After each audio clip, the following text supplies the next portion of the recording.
Hello viewers, welcome to my channel. If you love this video, please like and subscribe my channel. Thank you.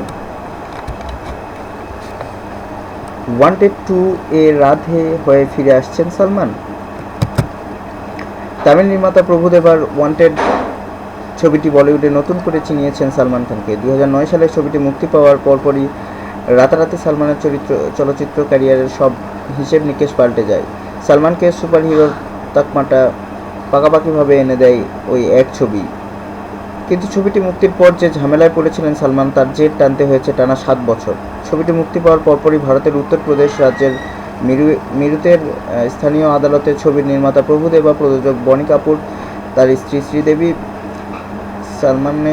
Salman খানের বিরুদ্ধে মামলা করা হয়। বাদী লেখক ও চলচ্চিত্র নির্মাতা বীরবল সিং রানা অভিযোগ করেন ছবিটি নকল করা হয়েছে। টানা 7 বছর ধরে বিচার চলার পর গত মঙ্গলবার মামলায় রায় সব আসামিকে নির্দোষ ঘোষণা করা হয়েছে। সুতরাং ছবির সিকুয়েল মুক্তির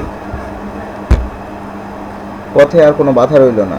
রায় প্রকাশিত হওয়ার পর বনি কাপুর বলেছেন, ঠিকঠাক চিত্রনাট্য পেল ওয়ান্টেড এর সিকুয়েল নির্মাণ শুরু করব।